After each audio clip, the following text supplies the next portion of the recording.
os serviços de atividade científica, foi carta escrita, o estudo crítico psicanalítico, foi para o Garciano, que é uma presidente ao Roberto Grande, psicanalista, escritora, e autor da obra. A gente também teria o comentário do Paulo Mendonça, mas devido ao imprevisto, uma coisa como assim. Será que Roberto bem obrigado, está você aqui, e passa para nós. Muito bem. Muito obrigado por expressar minha alegria poder estar novamente com vocês aqui na seguinte noite.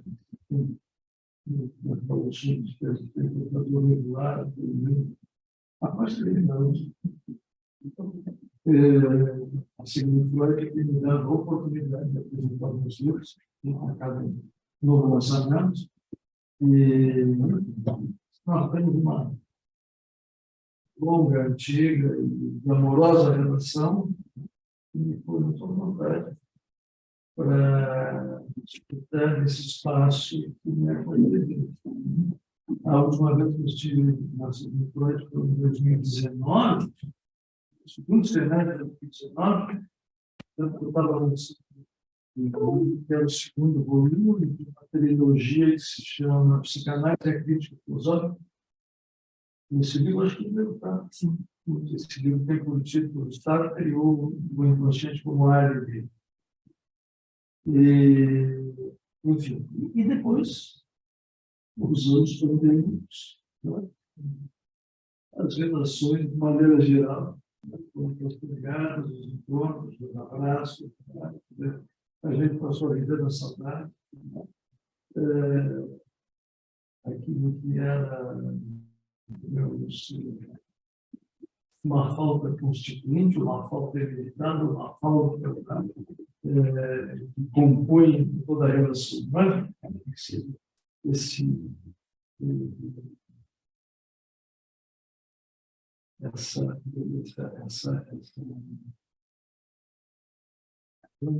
essa lacuna que impede que as relações sejam plenas. Durante o período da pandemia, ela se de uma maneira terrível.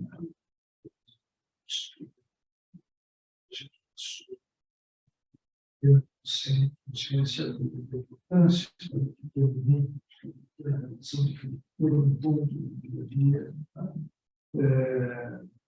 A gente passou a ser uma nobrista do nosso trabalho, da garagem, o porteiro foi difícil, que vestimamente a nossa chegada, desde tocando uma flauta, no penal, enfim, o sujeito.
Acho que a gente todos iremos. Muita gente que está aqui agora, tá? Muito agradável, bem decorada. Né? Eu já me senti de imediato muito bem instalado nessa nova sede. Né? para conversar um pouco com você sobre então, esse livro que foi lançado em meados do ano passado, em agosto do ano passado, A Carne Escrita, né? E começo esclarecendo para vocês que se trata de um livro reescrito.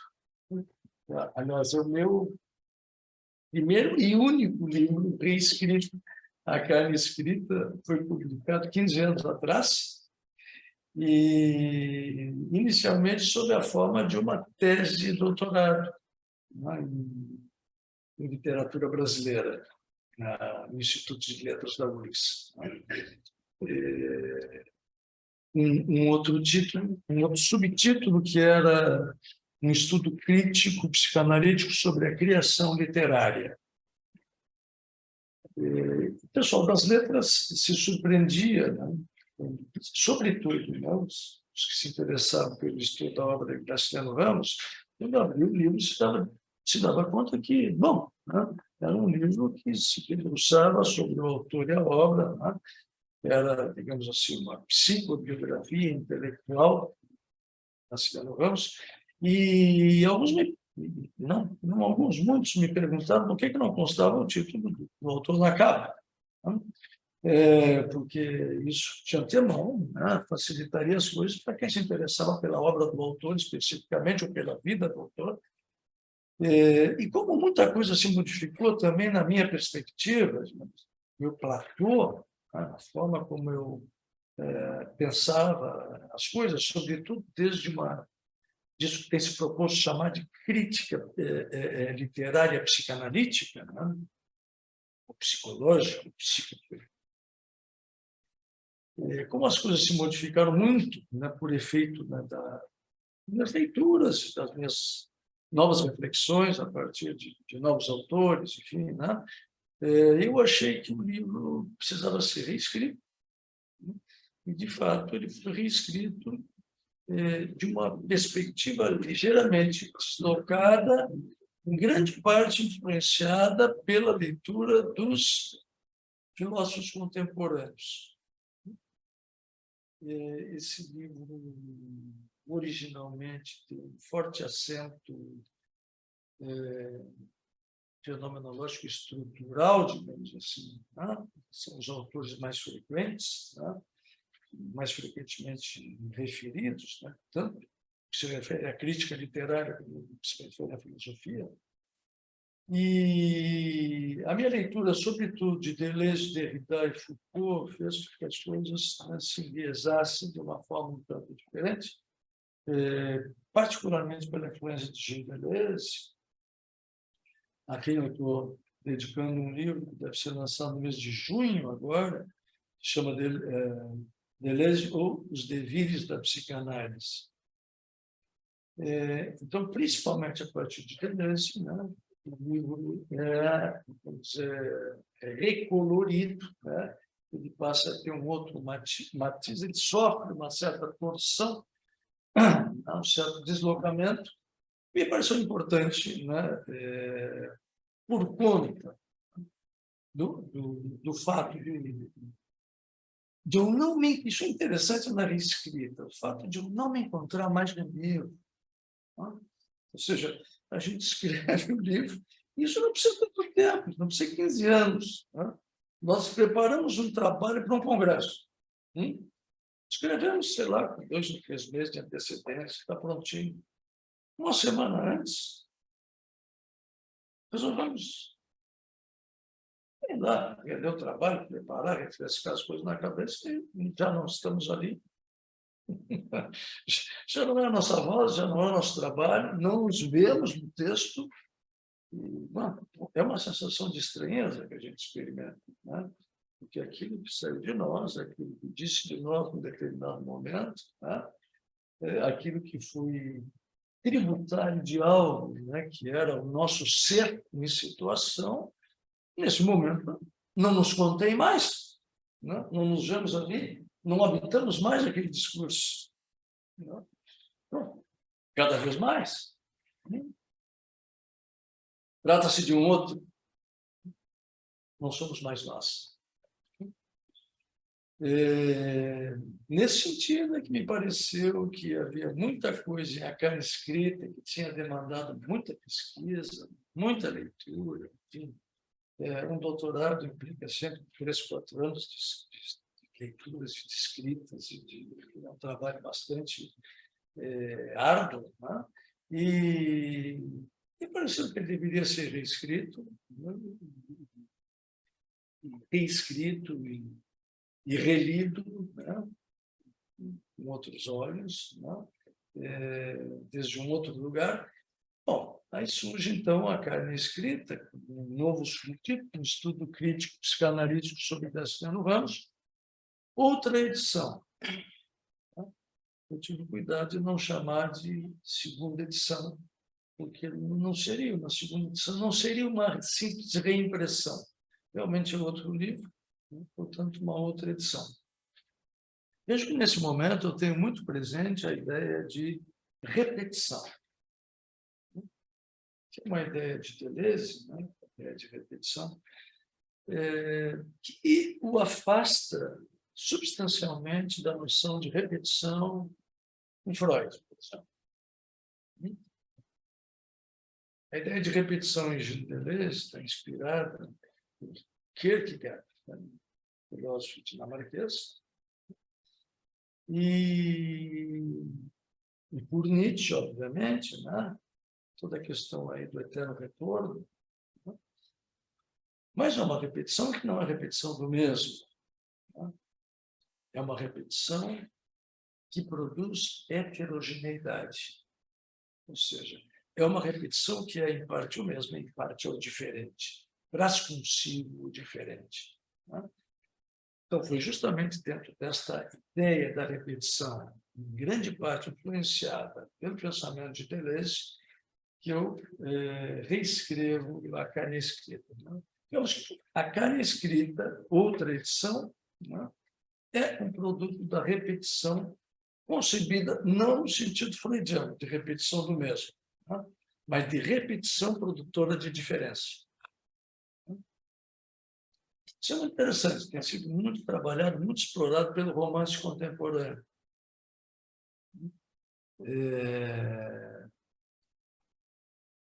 Se vocês pegam o Nouveau Roman francês, por exemplo, né, vocês vão encontrar determinados autores, Alain Robbe-Grillet é um deles, por exemplo, que parece não sair do lugar na sua escrita, né, porque ele retoma, repete, parece que a página seguinte é igual à página anterior, né, mas há pequenos detalhes que se agregam, que fazem com que o texto avance, né, sem parecer que avança.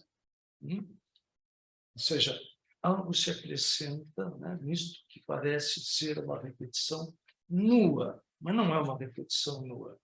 Seria, nos termos de Deleuze, uma repetição transvestida, ou seja, algo aí que se agrega, algo que se modifica, algo que se acrescenta, né, e que faz com que o texto ande, né, de maneira mais sutil, né, com que o texto ande, né, de forma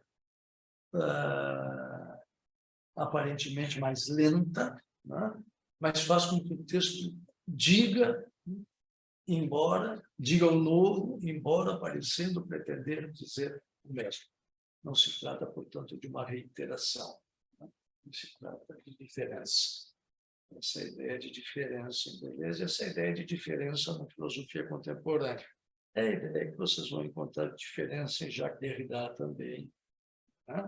Toda a ideia de suplementação, né, de Jacques Derrida, por exemplo, tem essa mesma inspiração. Seja, jamais complementamos, sempre suplementamos. Por quê? Né? Porque diferimos o tempo todo. Tá?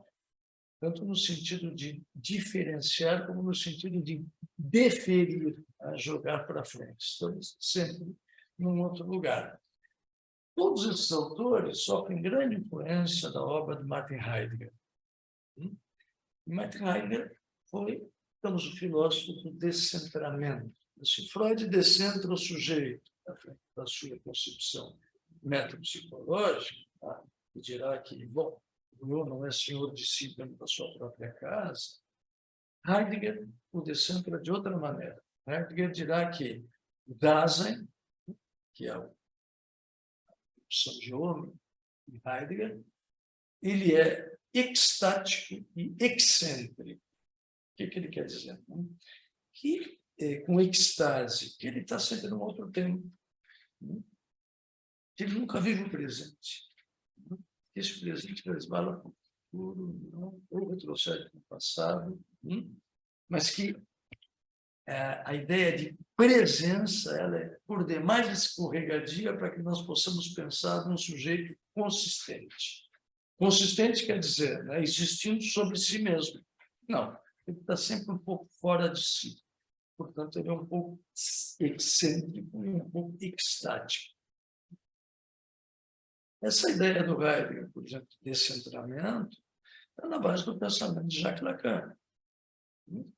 A ideia do descentramento do sujeito está fortemente inspirada pelo Heidegger e pela sua ideia de extase e excentrismo. Ou seja, as coisas começam a perder o centro. O que Lacan nos diz, por exemplo? No centro de todo sujeito existe um buraco. No centro de toda a subjetividade existe um buraco. Toda análise vai caminhar ao redor desse buraco. Porque nesse buraco não se encontra nada. E se o analista se esforçar demasiadamente por encontrar alguma coisa no fundo do buraco, talvez se depare com o próprio rosto.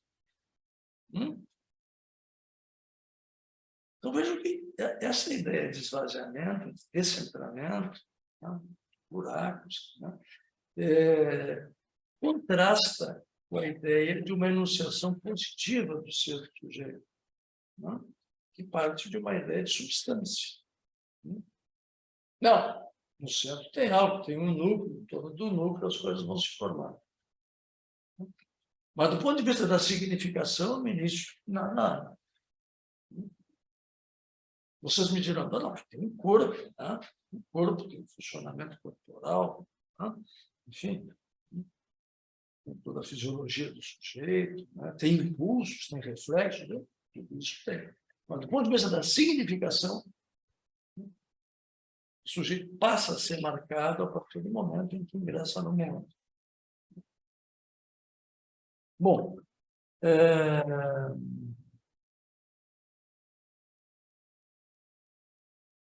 Graciliano Ramos é um escritor do corpo, ou seja, um autor onde o corpo escreve. Eu tenho uma epígrafe aqui do Graciliano, que é muito interessante, que diz assim: só conseguimos deitar no papel os nossos sentimentos e a nossa vida. Arte é sangue, é carne. Além disso, não há nada. As nossas personagens são pedaços de nós mesmos. Só podemos expor o que somos.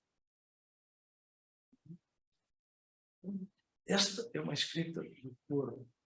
É muito difícil que se possa ler Graciliano Ramos, sem que a coisa da carne, do corpo, da carcaça, da sensação do desconforto físico, nos contamine quase que imediatamente. Se vocês pegam um livro como Infância, por exemplo, é uma sucessiva descrição de maltratos físicos e psíquicos vividos por um menino num ambiente absolutamente bruto, absolutamente tóxico, absolutamente invasivo. É uma autobiografia da infância, ou, se quiser, uma autopaidografia, que a gente lê com muito sofrimento. Porque o sofrimento daquela criança nos toca profundamente. E nos toca profundamente porque é quase que a escrita do corpo. É um livro que se escreve quase que com sangue, com infância. Aqueles de vocês que já o leram sabem disso. Quase que com sangue. Ou seja, é como se não tivesse mediação, não tivesse a mediação do texto. Graciliano não era um sujeito da ornamentação literária. Ele era o anti-barroco, o anti-parnasiano, o anti-arcaísta. texto do Graciliano era absolutamente enxuto. Era texto, né? Porque se não fosse texto, não seria possível que o lêssemos. Né? Sabe que a etimologia de texto vem de tecido. Né? O tecido, o texto, né? Vem que há algo do corporal que se põe sobre o papel, e no Graciliano quase que não há mediação. É quase que uma escrita do corpo. Né? Dificilmente se toma contato com o livro do Graciliano, das secas, por exemplo, né? Que não implique, cuja leitura não implique em alguma forma de sofrimento físico no leitor. Angústia. Muito dificilmente. Aí sofrimento físico e psíquico intenso, né? Porque a temática da doença mental está presente em Graciliano o tempo todo. Quem lê a infância se depara com essa suspeita que ele tinha sobre a própria saúde psíquica. Cabeça fraca minha, dizia ele. Cabeça ruim. As coisas não funcionaram. Os professores fracassaram. Meu pai se desapontava, minha mãe se enfurecia. O pai o leva aos 10 anos de idade, o entrega a um professor, na cidade de Palmeira dos Índios, no interior de Alagoas, e diz: professor Nicole, eu lhe trouxe este cavalo de 10 anos para ver se o senhor consegue nos emprestá-lo, porque até agora não aprendeu a escrever. Veja, esse é um tratamento brutal. Então, quando a ofensa psíquica é muito intensa, né, ela fere a carne, né, ela marca o corpo. Bom, é esse corpo marcado que vai produzir essa obra. Porque o que um corpo escreve é tudo aquilo que nele foi escrito. Em algum momento, todas essas coisas precisam encontrar alguma forma de veiculação. Obviamente, né? Para quem se inclina no sentido da escrita. Então, tudo isso que está escrito e escrito, né? Toma a forma de texto, né? Deixa de ser tecido corporal ofendido, né? E se transforma num romance de dura leitura, de difícil leitura, né? Como é a obra de um Graciliano Ramos, por exemplo. É uma obra que se lê não sem desconforto. A sua secura, o fato de que esse texto seja tão enxuto, o Graciliano era capaz de escrever uma página inteira, reduzi-la a 1/3 e depois reduzi-la a 2/3 e depois reduzi-la a 1/3. E essa era a página que ele havia escrito naquele dia. Quem visita o Museu Graciliano Ramos, de Palmeira dos Índios, pode constatar isso. As páginas são todas grifadas, riscadas, borradas. Ele escrevia com 2 ou 3 lápis de ponta muito fina. Nos lápis havia uma navalha muito afiada, com a qual ele afiava e afinava a ponta dos lápis. Escrevia com uma borracha ao lado, e quando se achava que a página estava concluída, ele borrava a metade da página e voltava a escrever. Se ele produzisse uma página por dia, estava muito bom, porque tudo era muito enxuto. Havia uma espécie de matemática da secura que fazia com que, no texto de Graciliano Ramos, nada sobrasse. Um texto muito sério.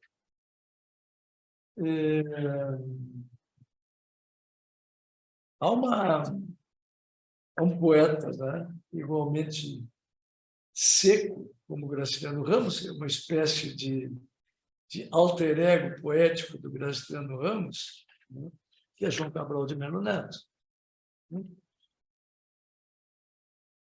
E é um outro. é um outro escritor da secura, não é? Escreve um poema sobre Graciliano Ramos. Eu vou tentar encontrar aqui para mostrar para vocês, não é? Para introduzir a questão do outro do texto. Não é? O outro do texto, não é? Para quem se escreve? Por que se escreve? Para quem se escreve? Por que se lê? Para quem se lê? Bom, havemos de pensar que um texto é habitado por um outro. Um outro a quem o autor interessa tudo aquilo que põe no papel, tudo aquilo que escreve. Um outro com quem ele busca se colocar em contato, a quem ele busca dizer alguma coisa e a quem ele demanda alguma coisa também. Esse outro é aquele que vai tomando forma na medida em que a escrita vai sendo realizada. Obviamente, em psicanálise, nós diríamos, né, esse outro é alguma coisa que emerge do consciente do sujeito, né, que vai dando forma à relação transferencial, e é com este outro que o analisando se põe em diálogo, não é com o analista.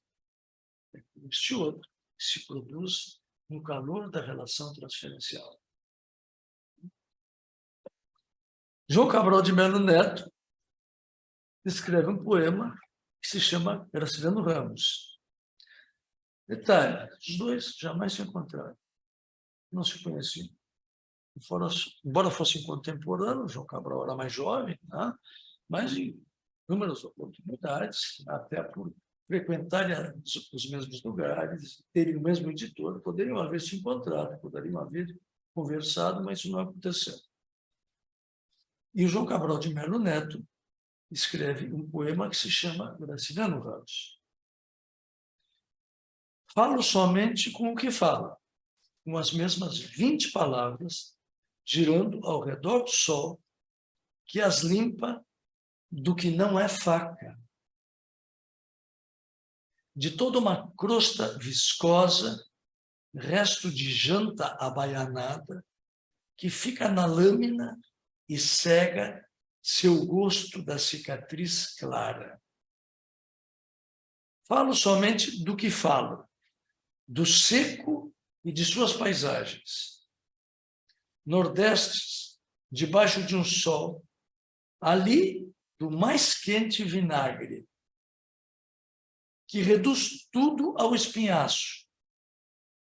Cresta o simplesmente folhagem, folha prolixa, folharada, onde possa esconder-se a fraude. Falo somente por quem falo, por quem existe nesses climas, condicionados pelo sol, pelo gavião e outras rapinas. E onde estão os solos inertes de tantas condições caatinga, em que só cabe cultivar o que é sinônimo da míngua.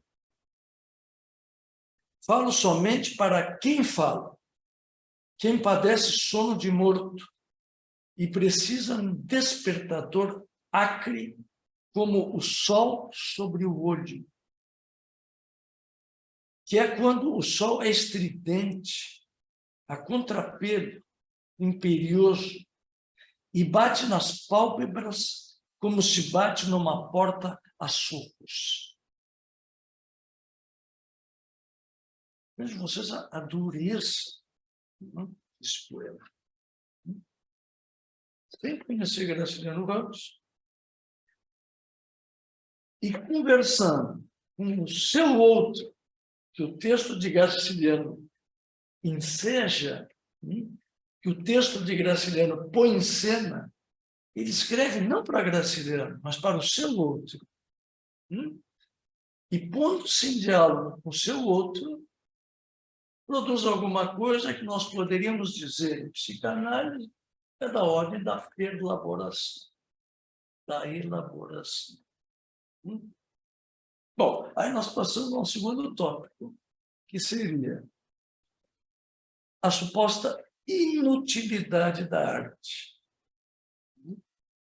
Lembram que o Oscar Wilde, quando escreve lá o seu prefácio ao retrato de Dorian Gray, ele diz: toda forma de arte é inútil. Isso se põe em questão. Talvez inútil do ponto de vista do utilitarismo inglês.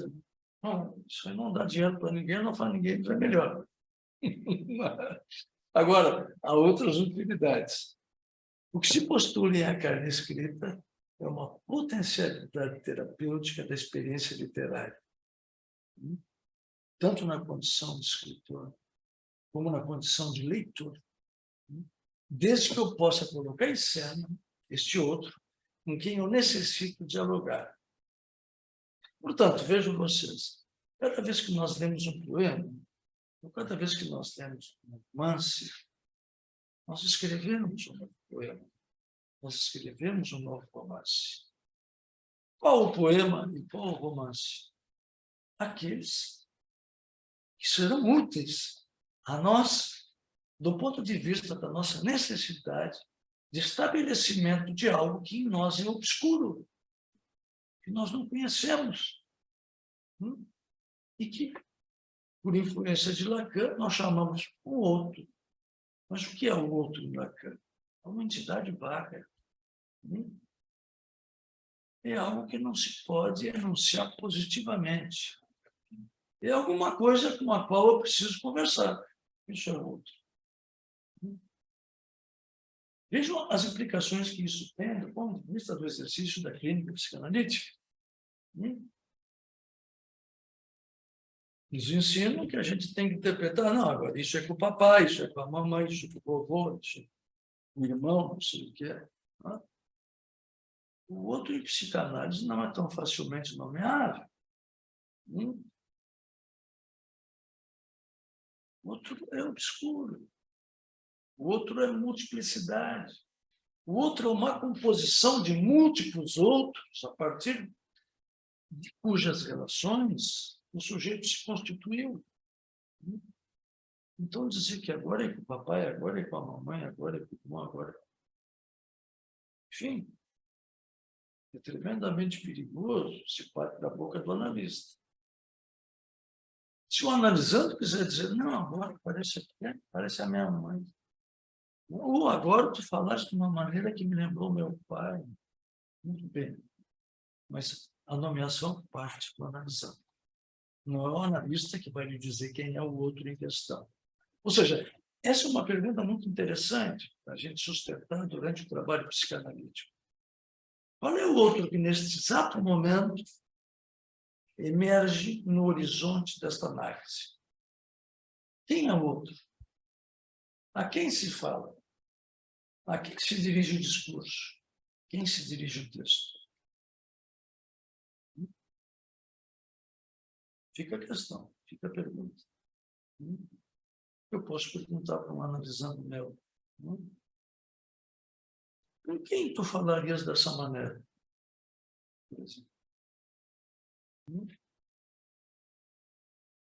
Ou de quem tu já escutasse algo parecido? Ou quem te lembra dessa pessoa, o que ela diz, enfim. Tá? Então, vejam que são intervenções indagativas. Eu vou procurando me situar a partir do que o sujeito me diz. Não sou eu que vou interpretar que esse é o papai, esse é a mamãe, esse é o complexo de Édipo. São indagações, são sondagens. Essa é uma atitude fenomenológica. Essa não é uma atitude doutrinária. Essa é uma atitude que, digamos, desconstitui aquilo que Lacan vai chamar de sujeito suposto saber. Claro que o sujeito suposto saber é condição de possibilidade de uma análise. Eu não vou procurar para analisar ninguém que eu pense que não sabe nada. No exato momento em que eu escolho, sabe-se lá como, alguém que devo situar na posição, na condição de meu psicanalista, eu atribuo imediatamente um saber a essa pessoa. mais ou menos idealizado, posso supor, onisciente, onipotente, etc. Né? Bom, eu procuro, bom, este sujeito, esta sujeita vai me ajudar, tem algo para me dizer, tenho vontade de chegar a saber tudo que ele sabe, e assim começa uma análise. Né? Sujeito suposto saber, atribuição do suposto saber por parte do analisando, do analisando, da parte do analista, desejo de análise. O que é desejo de análise? Não é quanto à transferência. Desejo de análise é desejo de analisar, simplesmente. De mais nada. Quanto à transferência, numa perspectiva que é de Lacan, significa a posta em cena de todos os preconceitos do psicanalista. O que ele sugere é justamente isso. Olha, toda essa tua classificação, esse teu cadastro, essa taxonomia, todos os teus valores, tira de cena. Engole o teu ego. Desejo de analisar é desejo de promoção da emergência do outro. Esse é o desejo do analista, que não deve ser confundido com o ponto da transferência. É desejo de alteridade. Se o outro emerge, somos dois.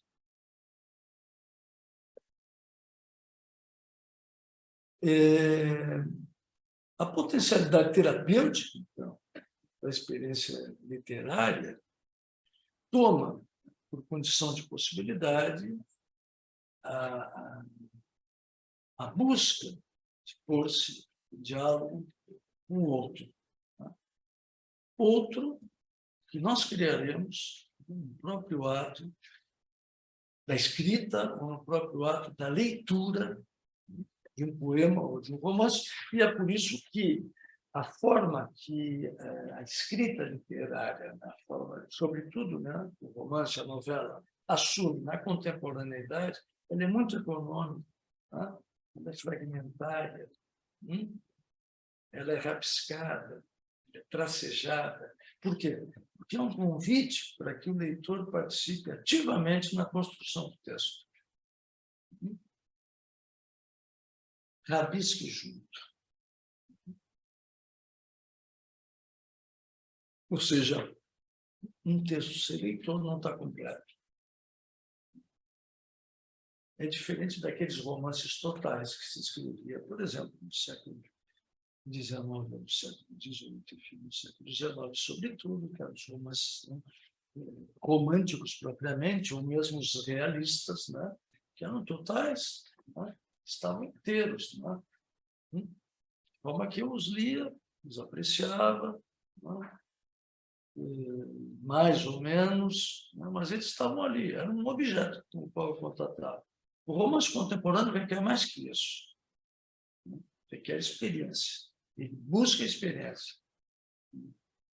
Por isso, o desconforto pelas tantas nós experimentamos com determinados autores. Graciliano Ramos é um deles. Guimarães Rosa é outro. Naquela busca permanente de construção de imagens plásticas, né? E transformar o que é da ordem da letra, né, da escrita, né, em algo plástico, em algo da ordem da imagem, digamos assim, né, buscando justamente instigar, né, e fazer com que o leitor participe ativamente da experiência, compartilhe da experiência, escreva o livro, ou escreva o conto.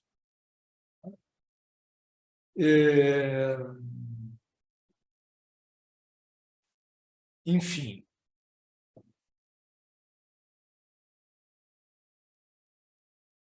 talvez, Diego, estou falando já 40 minutos, a gente possa suspender por aqui, a gente possa começar a conversar, me parece.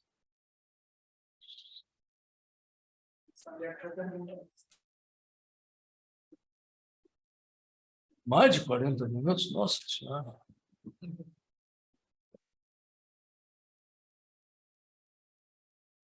Como curioso, eu escuto o autor falando da sua obra, né, e o autor está falando da obra de outro autor.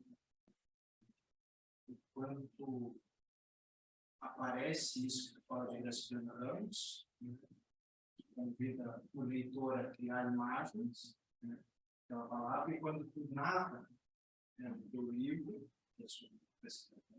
né, também há um convite, para mim, de imaginar isso tudo. Colocar também esse corpo em imagem de Deus. Fico curioso como isso está, se mistura, esses outros. Tem um outro dentro de mim para dialogar.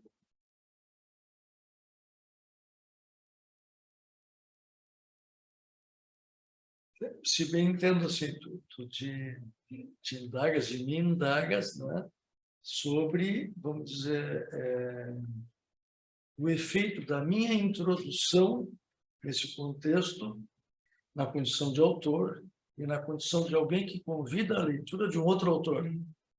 Uhum. Isso. Vejam vocês, né? É um pouco parecido com o poema do João Cabral de Melo Neto, né? Graciliano Ramos. Né? Talvez o Graciliano, na leitura deste poema, mas não estou aí. Isso não tem nada a ver comigo. Muito bem que sejamos os dois nordestinos, né? Eu sou de Alagoas, o outro é de Pernambuco, mas cada um tem uma história, né? As minhas palavras não seriam essas. Né? Então, claro, vejo que esta forma de apropriação que a gente faz, né? No próprio ato de se meter com o autor e com o texto, né? Que nos leva a diferir, né? Produzir alguma coisa que não estava antes de lugar algum. E possivelmente, tu que me escutas nesse momento, teu nome? Giovanni. Possivelmente tu está criando alguma outra coisa aí, né? Que certamente tem a ver contigo, né? E que, oxalá, possa fazer com que algo germine da tua relação com o teu outro, né? Que te leve a pensar outras coisas aí. Né? Eu vejo como isso se dissemina, né? De uma forma múltipla, né? E como isso é capaz, né? De se suplementar através da forma como cada um escuta, né? E como cada um põe em ação aquilo que escuta, do ponto de vista de produzir qualquer coisa que seja.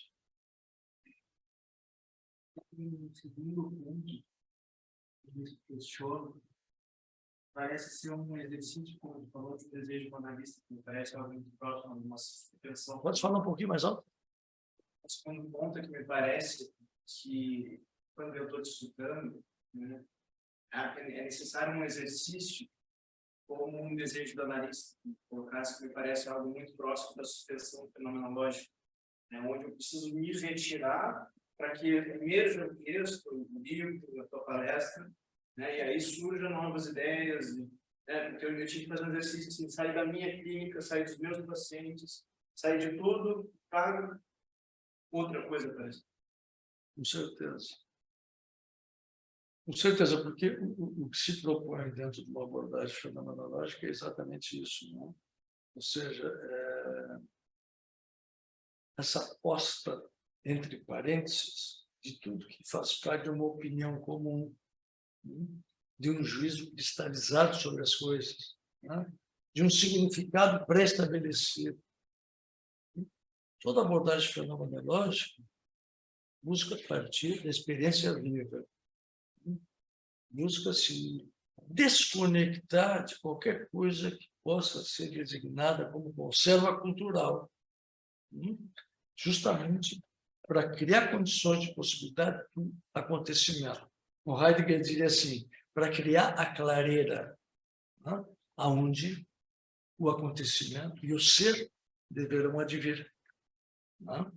Então, uma abordagem fenomenológica é essa, que não é doutrinária. Eu não parto do princípio que, em análise, as coisas começam assim, depois serão assadas e se concluirão de uma outra maneira. Ou seja, não. Está tudo para ser visto. Desejo do analista é desejo da promoção do acontecimento. Do acontecimento de quê? Do acontecimento da verdade. Criar condições para que o sujeito esteja na verdade. Vejam bem, esteja na verdade, não que compreenda a verdade. e esteja na verdade. Porque que compreenda a verdade é da época do Freud explica. E nós não estamos mais na época do Freud explica. O ato psicanalítico destina-se hoje justamente ao favorecimento da colocação do sujeito na verdade, na sua verdade, que não é do livro, que não é da teoria, que não é da doutrina, sua verdade. E essa verdade pode assumir qualquer forma. E eu tenho que estar suficientemente despojado dos meus preconceitos teóricos, digamos, fundamentais, aqueles a partir dos quais eu me construí, para que eu possa enxergar essa verdade que não consta em nenhum lugar, que não está predita, que não está prevista. Essa é uma abordagem fenomenológica. Quando o Winnicott pega a sua caneta lá e convida a criança a rabiscar, essa é uma abordagem fenomenológica. Vamos ver o que sai disso. E as coisas vão tomando forma. A gente pode dizer em 3 momentos. O primeiro que seria assim, fórmula, sem forma. Nada tem forma. Um segundo momento onde algo vai se esboçando a partir dos traçados que cada um faz. Uma forma vai se sugerindo. Terceiro tempo, talvez, onde se dá nome àquilo. Mas vejo que isso é compartilhamento da experiência. Eu acho que a gente se perdeu aí, no X, assim, na parte do informe. Psicanálise se perdeu na terceira parte, no informe. Informe o que é isso? Isso sabe, não tem forma. Vamos ver o que sai daí. E depois que sair alguma coisa daí, vamos ver que nome isso pode ter. Mas é compartilhamento. Isso é o que leva, por exemplo, o Gilles Deleuze a dizer que o Winnicott é aquele psicanalista que está nas bordas do campo psicanalítico. Porque ele conseguiu se desprender da Deutung, da interpretação tradutiva, explicativa, ou seja, traduzir o latente, o manifesto, trazer o latente do manifesto, ou o significado inconsciente daquilo que eu comunico espontaneamente. Não se trata disso, se trata de compartilhar. Havendo compartilhamento, algo acontece. E dessa forma se evita essa forma de, digamos assim, análise bancária, de débitos e créditos. Eu tenho tudo, tu não tem nada. Vai tirando daqui. Não. Compartilhamento, isso é fundamental. É exatamente o que é assinalado por Deleuze, que pensa especialmente o Winnicott, no trabalho dele nos anos 70, que se chama Pensamento Nômade,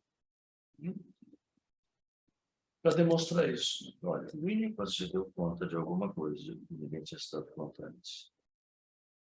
Não se trata de interpretar, mas de compartilhar, e a partir do compartilhamento promover a emergência da verdade, o desvelamento da verdade, a mostração da verdade.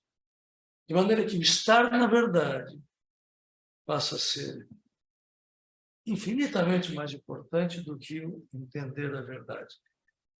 Daí o desinteresse de Winnicott, por exemplo, por toda a questão do insight. Agora eu entendi. Agora saquei. Winnicott chega a afirmar, no período final da obra Evita, na sua maturidade, que as melhores análises são aquelas que ocorrem sem insights. Ou onde o insight não é, digamos, o elemento fundamental. E ficava muito satisfeito se ao longo de 50 minutos ou de 1 hora de análise pudesse fazer uma única intervenção que fosse útil. Que jamais assumia a forma da Deutung. do tipo. Isso que você está me dizendo, inconscientemente, significa que...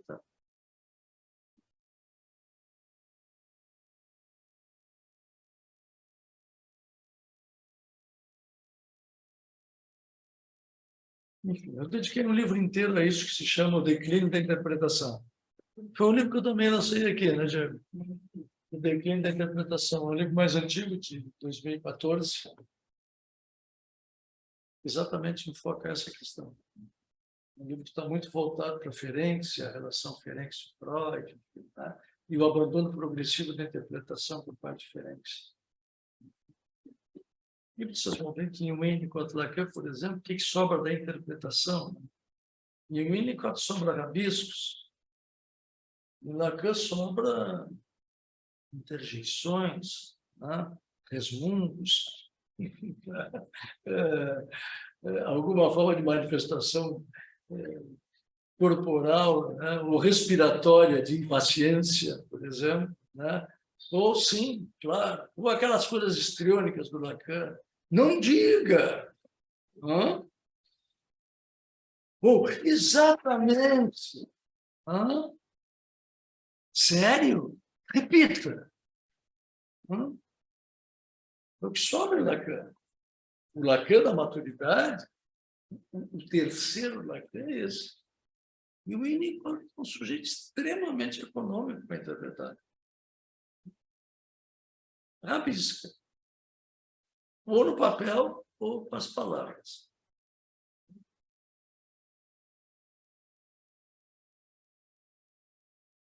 Doutora, diga. Nada, declarar apenas extasiada com tudo e com mais vontade de ouvi-lo e sempre voltar nessa casa que é sensacional com esse programa. E bom. Roberto, eu queria corrigir com essa questão da escrita, né? Eu acho que está contigo na necessidade de... Eu estou estava conversando com um amigo, que é músico, que está com uma psicanalítica, a gente estava conversando sobre dia com o blues. O comentário é esse, não teria qualquer outra pessoa que pudesse produzir aquilo que não vivesse naquela condição. Quando iniciou o blues nos Estados Unidos, eram negros, assim, de uma condição humana. Ele começou a conversar disso, começou a discutir o que teria de possibilidade de entendimento dinâmico. A gente até teve um artigo depois. Mas a ideia é que a gente ficou na questão da sublimação artística, uma necessidade. Né? Claro, a gente usou como teoria, a teoria freudiana das funções de vida e de morte, que é alguma coisa do André Green nesse sentido. Né? Relacionar com as relações de objeto. Colocar essa questão, tá? Meu entendimento foi esse, uma necessidade que o artista tem de produzir arte. A necessidade. Produzir aquilo de produzir um texto, uma questão artística,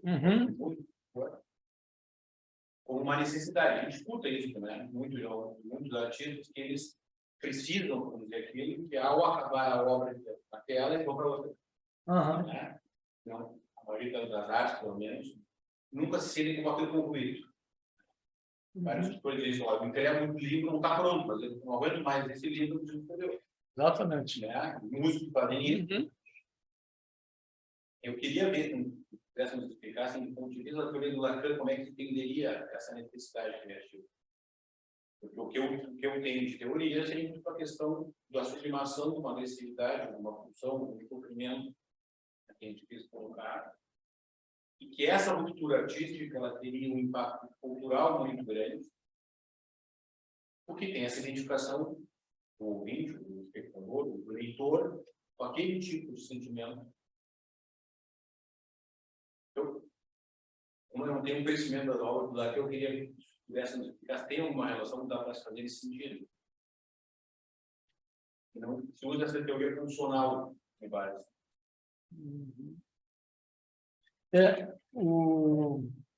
Na verdade, tanto em Winnicott como em Lacan, né, Pedro? Enfim, porque o Winnicott é muito sumariamente se afasta, né, a questão da funcionalidade, né? O som de morte ele simplesmente descarta, dizendo que aquilo não tem absolutamente utilidade nenhuma para ele, né? Para pensar, porque, sobretudo, porque há um certo essencialismo freudiano, né?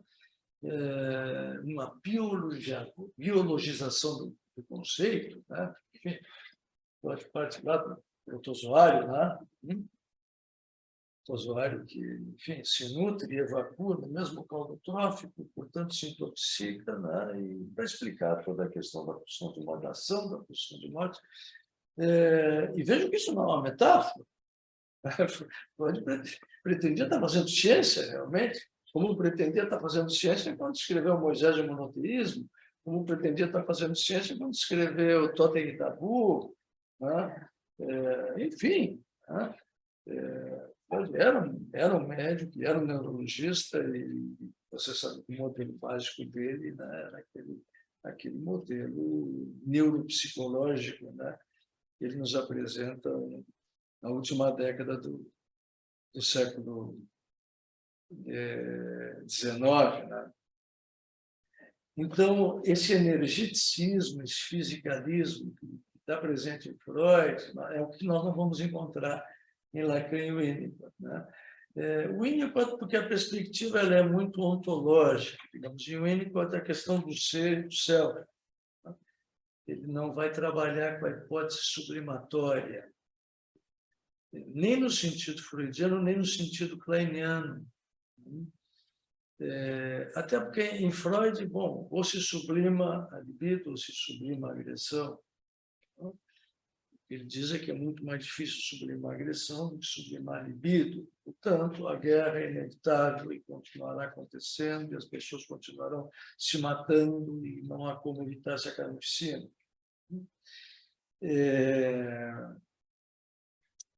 Lacan vai tratar da questão da sublimação, e o Winnicott, portanto, a criação é algo da ordem do céu, imanente. Ou seja, o homem nasce brincando, né?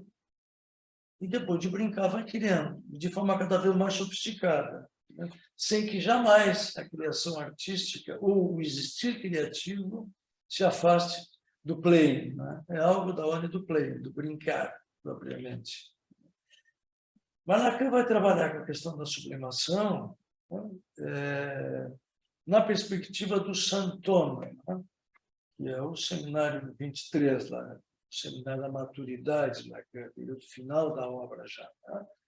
Quando ele trabalha com James Joyce, né? E se pergunta... Santoma é uma grafia antiga da palavra sintoma, que o Lacan resgata, né? Escrita com H, né? Né? E, enfim, a qual ele se serve para inúmeros jogos linguísticos, né? Fonéticos. Né? Santoma, né? Soa como santo homem francês. Né? Santoma está muito próximo de Saint Thomas, que é São Tomás de Aquino. Né? Santoma também está próximo de sintoma, enfim. Né? Santoma, sem livro, sem um tomo, sem um volume. Né? Essas brincadeiras que o Lacan fazia o tempo todo. Né? Mas o conceito de santoma, de alguma forma, se contrapõe ao sintoma concebido psicopatologicamente. O santoma seria uma forma de sublimação daquilo que é sintomático, conflitivo, psicopatológico.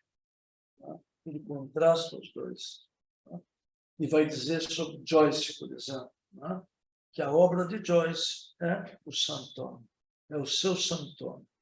Não fosse a obra de Joyce, Joyce seria um esquizofrênico, como sua filha foi. Ou seja,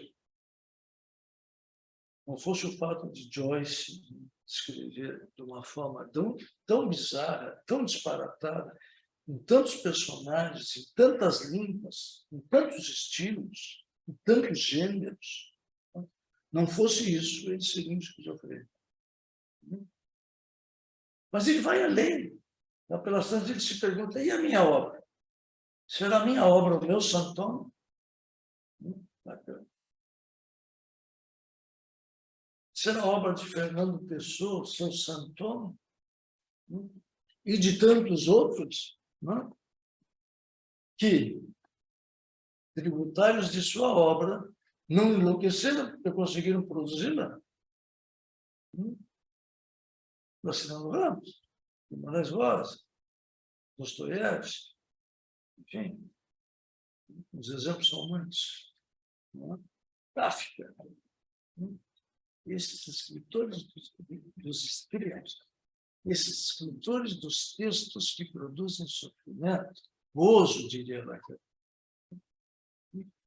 Gozo para Lacan não é prazer, gozo é alguma coisa que faz sofrer, alguma coisa na linha da perversão, do sadomasoquismo, do infligir sofrimento a si próprio e de sustentar-se numa posição limite. Gozo é acelerar um pouquinho mais a Fórmula 1, o circuito de Imola, a ponto de se estrepar contra a mureta. Isso é gozo. Gozo é usar um pouquinho mais de cocaína, que eu nunca usei, para ver se vai me fazer chegar lá. E aí eu tenho uma overdose.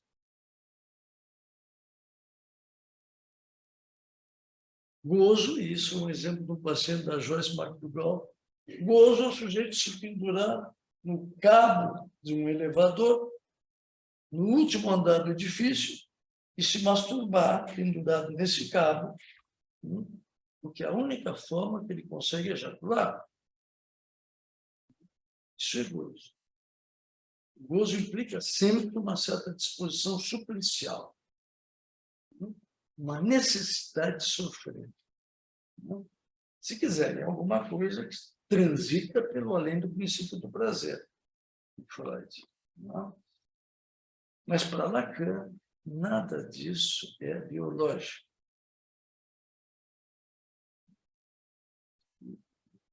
A ideia de que a pulsão seja um conceito limítrofe entre o somático e o psíquico não sai para Lacan.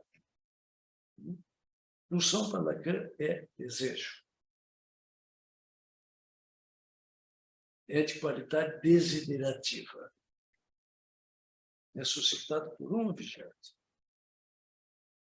e por uma relação, e por um determinado, digamos, criptograma, que faz com que o sujeito busque gozar sempre da mesma maneira.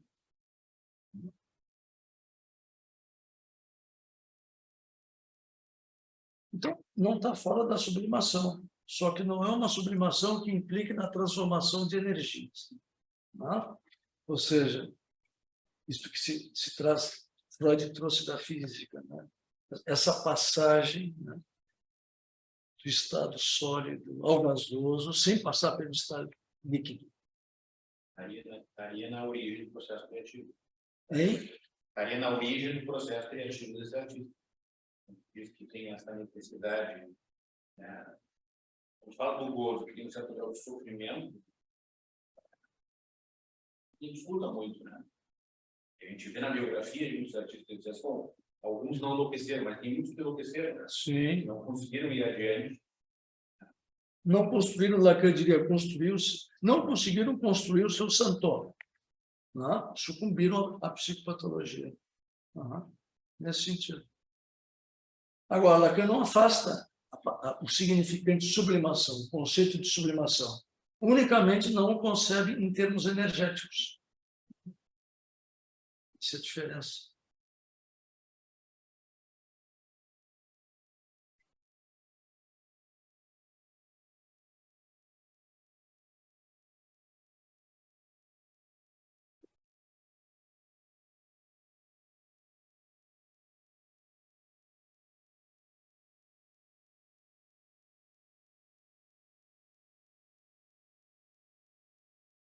Mais alguma pergunta, pessoal?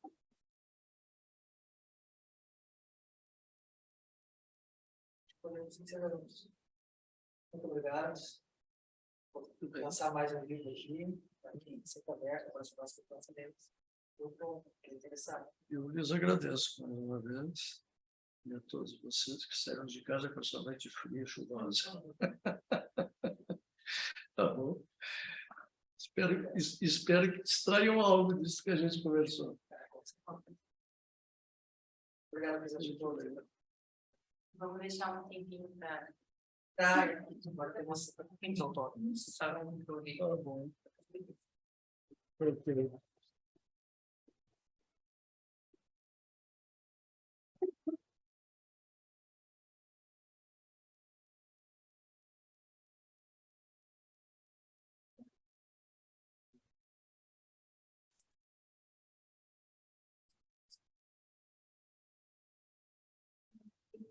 Ele deve ter lido. Oi, não, não, não, não, não,